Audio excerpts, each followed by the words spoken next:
I cheated on the man who loved me most, lost everything, and learned how to forgive myself. I never thought I'd be the kind of person to write one of these posts, you know, the kind that starts with "I think my relationship might be over and I don't know what to do." I used to read them and think, God, just leave if you're unhappy. It always seemed so simple from the outside, but now I understand that love, once it roots itself into your daily life, doesn't just vanish when things go wrong. It lingers, like smoke after a fire, faint, choking, and impossible to ignore.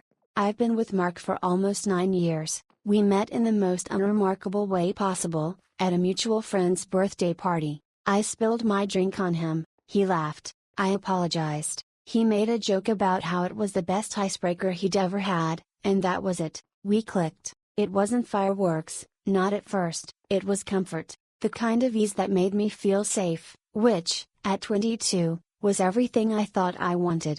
For the first few years, it was good, great, even. We built a life together, slowly and carefully. We got a tiny apartment with creaky floors and an oven that never worked properly. We adopted a cat, Luna, who became the child we didn't plan for. We had late night talks about the future, about marriage, about maybe leaving the city one day. He was steady, dependable, kind, the opposite of the chaotic relationships I'd seen growing up.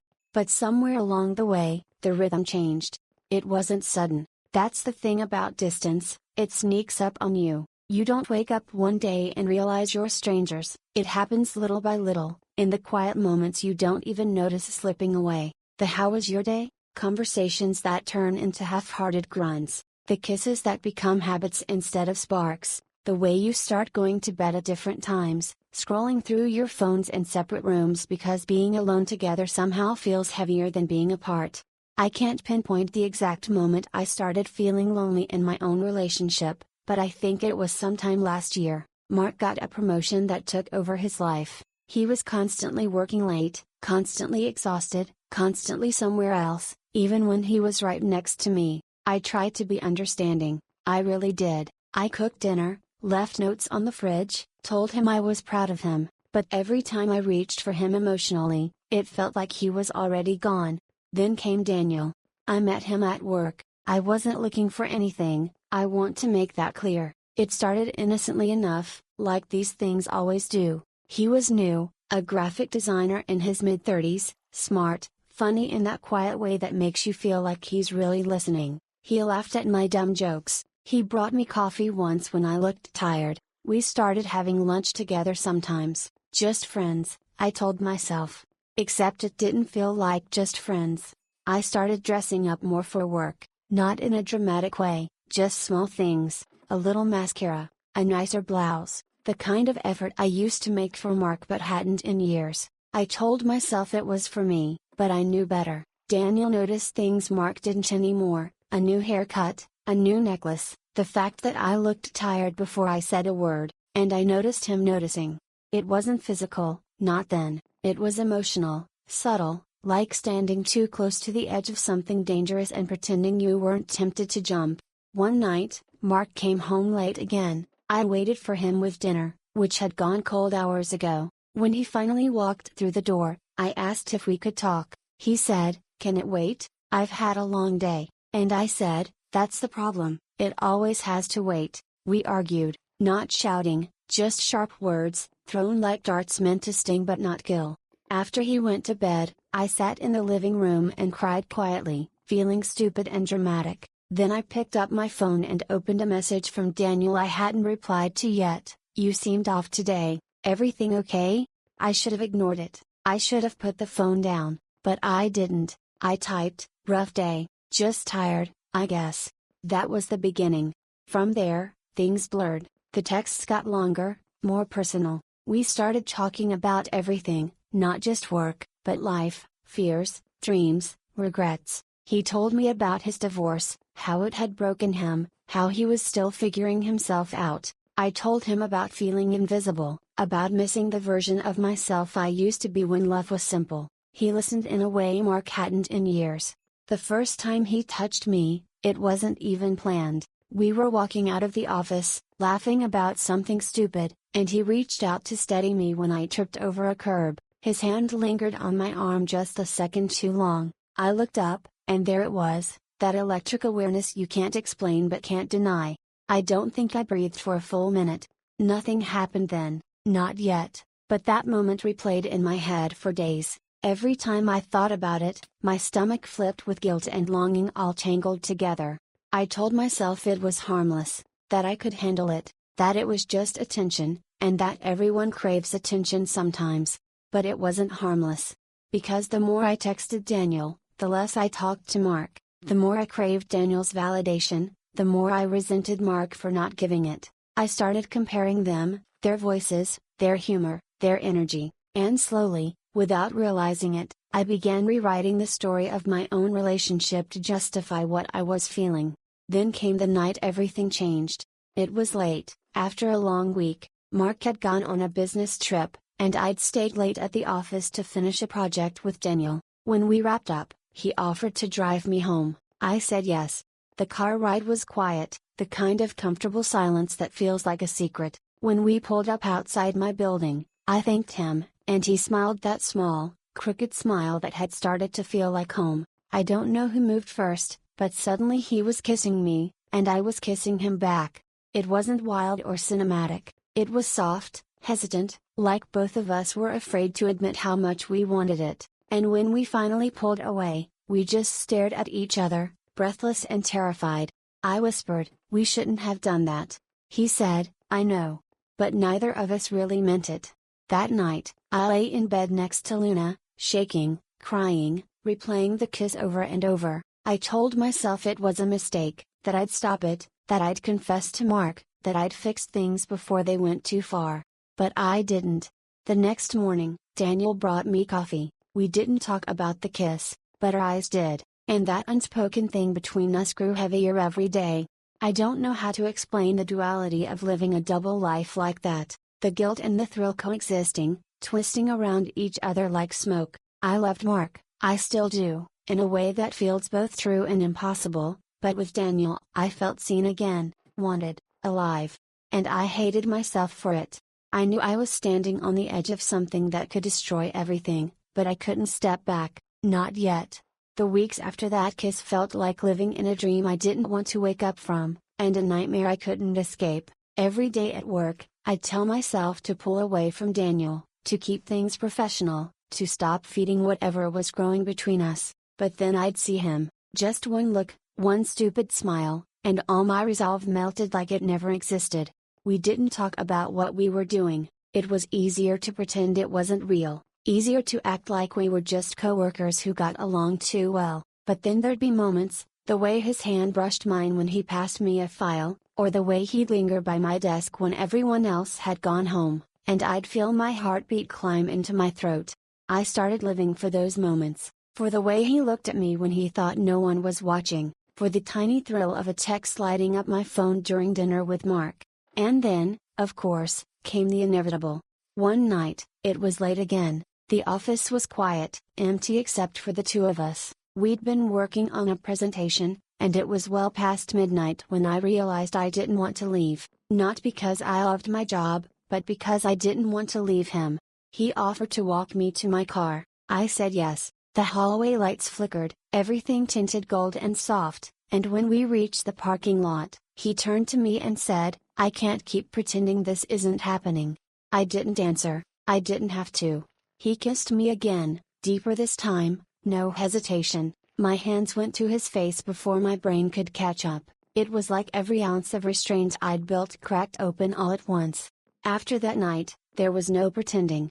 We started seeing each other outside of work, coffee shops, parks, his apartment. Sometimes, it was wrong, I knew it was wrong, but it felt so easy when I was with him, like the world shrank to just the two of us.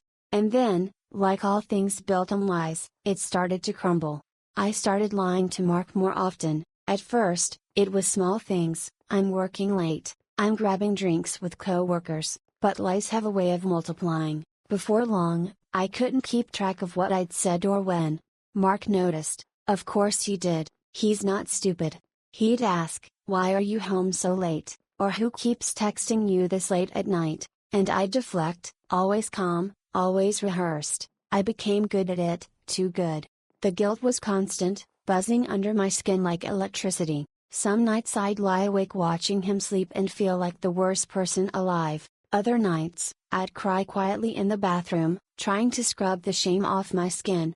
And yet, when Daniel called, I'd answer, every time.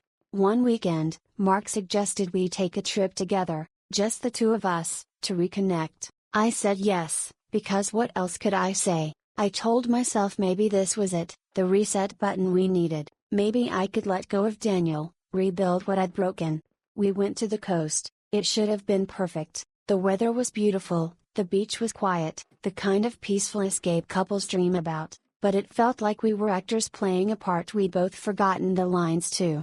He tried, I'll give him that. He made me breakfast in the mornings, planned a dinner at a little seaside restaurant, even bought me flowers, but every time he smiled at me, all I could see was the distance, the years of silence, the missed moments, the things we'd both let slip through our fingers. And, God help me, every time I looked at my phone, I wondered if Daniel had texted.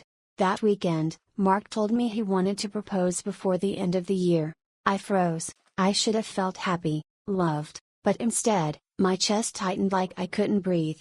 I smiled, said all the right things, told him I loved him, but inside, I felt something snap, because I knew, I couldn't marry him, not while I was living this lie.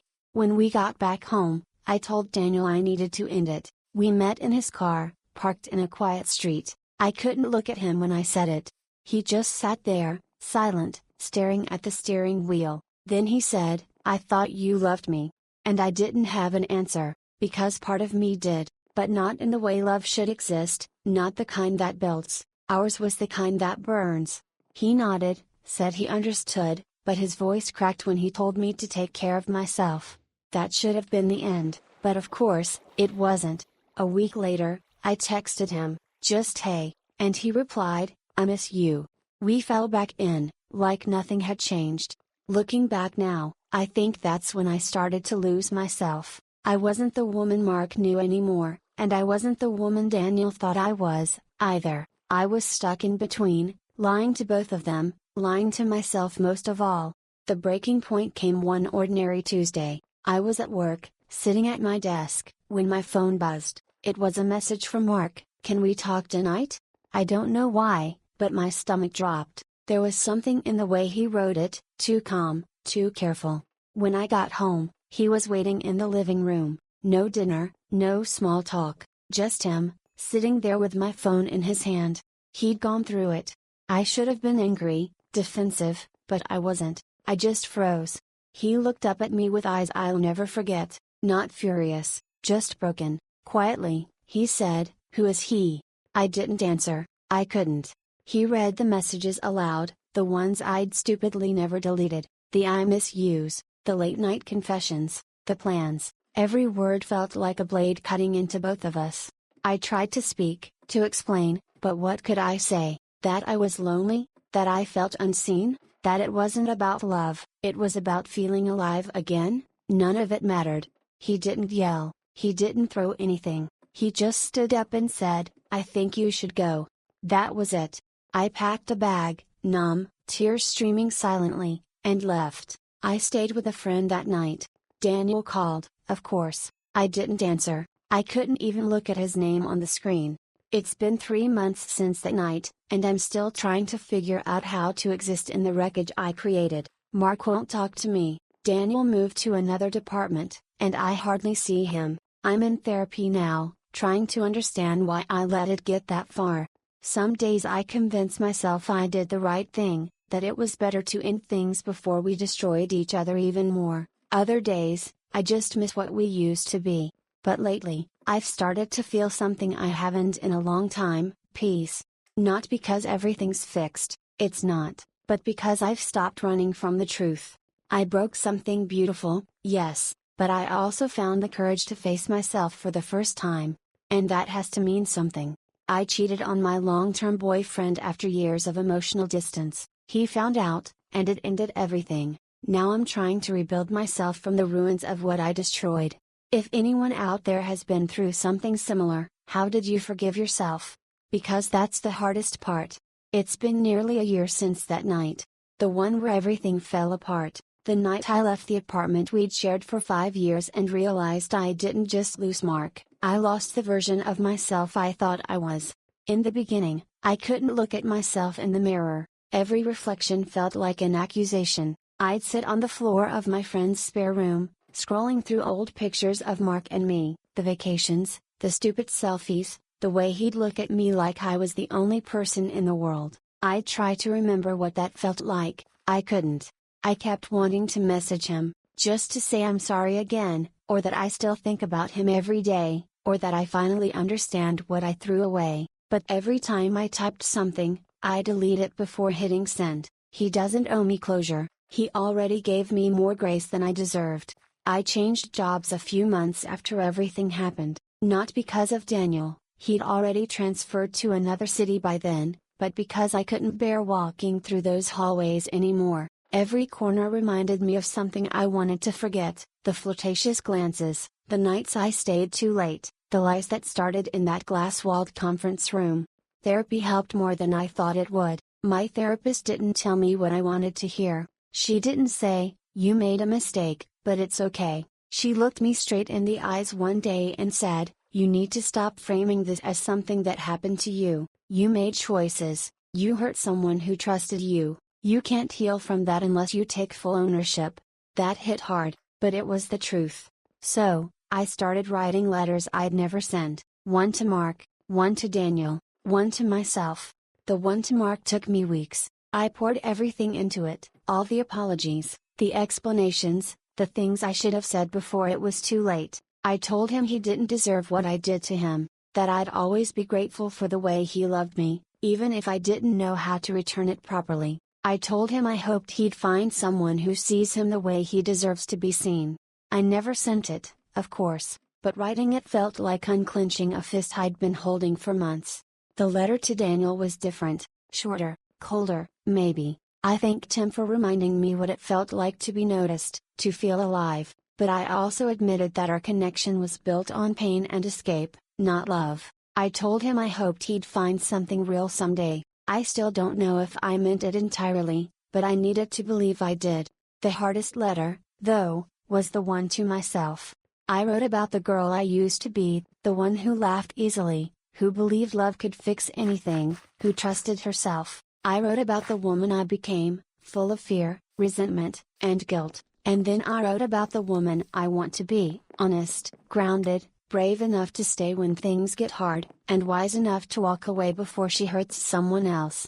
It's funny how healing doesn't look like what you expect. It's not some dramatic breakthrough or perfect new start. It's quiet. It's making coffee alone and realizing you don't feel hollow. It's driving past a place that used to make your stomach twist and feeling nothing. A few months ago, I ran into Mark. It was completely random, a grocery store on a Sunday morning. I almost didn't recognize him at first. He'd grown a beard, looked healthy, lighter somehow.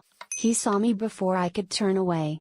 We just stood there for a moment, both unsure of what to do. Then he smiled, small but real. "Hey," he said. "Hey," I replied.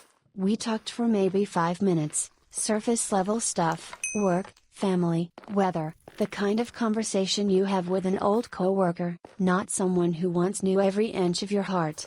Before he left, he said, "I'm seeing someone, it's serious." I smiled, genuinely this time. "I'm happy for you." And I was. For the first time, I didn't feel jealousy or regret, just relief, because he moved on, because he's okay. When I got home that day, I cried, not the ugly, regret-soaked kind of crying that used to leave me gasping. It was quieter, softer, like my body was finally letting go of something I'd been carrying for too long. I started dating again a few months later, slowly, cautiously. I met someone through a mutual friend, Evan. He's kind, funny, in a quiet way. We've been seeing each other for a while now, but it's different this time. I'm different. He knows about everything. I told him on our 4th date. I thought he'd walk away, honestly, but he didn't. He just listened. When I was done, he said, "You made mistakes, you owned them, that's all anyone can do. It's not love yet, maybe it will be someday, but for now, it's honest." and that feels like more than enough. Sometimes, late at night, I still think about Mark, about who we were, who we could have been if I'd made different choices. I don't think that ache will ever fully disappear, but it doesn't define me anymore.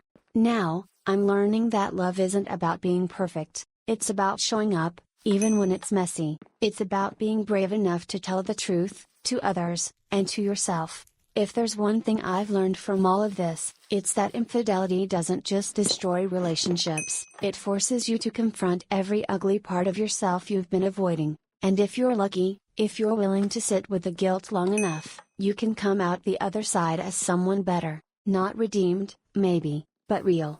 So, to anyone reading this who's standing where I once stood, feeling lost, guilty, desperate to undo what can't be undone, please hear me, you can start over, but only if you stop lying to yourself.